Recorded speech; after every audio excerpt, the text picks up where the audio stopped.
அனகாபுத்தூரில் மூகாம்பிகை நகர், காயிதே மில்லத் நகர், ஸ்டாலின் நகர் ஆகிய 3 பகுதிகளையும் நீர்பிடிப்பு பகுதி என்று நீதிமன்றம் அறிவித்து அதனை உடனடியாக அப்புறப்படுத்த வேண்டும் என்று தீர்ப்பளித்திருக்கிறது.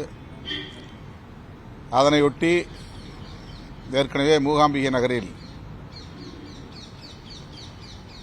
பல ஆண்டுகளாக பல தலைமுறைகளாக வாழ்ந்து வந்த மக்களை அப்புறப்படுத்தியுள்ளனர்.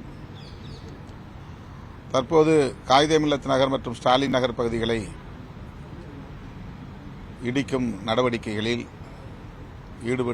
ஈடுபட்டுள்ள சூழலில் இன்று அந்த பகுதிக்கு நேரிலே சென்று மக்களை சந்தித்து அவர்களின் கோரிக்கைகளை கேட்டறிந்தேன். அதனையொட்டி தலைமைச் செயலாளர் மற்றும்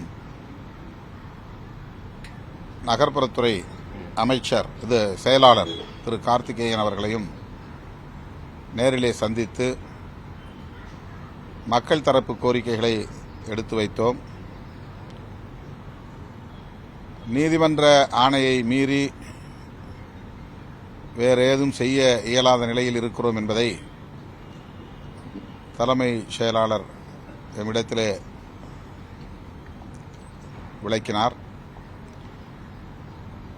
என்றாலும் அந்த மக்களின் கோரிக்கைகளை கனிவோடு பரிசீலிக்க வேண்டும், முதல்வரின் கவனத்திற்கு கொண்டு செல்ல வேண்டும் என்று வலியுறுத்தியிருக்கிறோம்.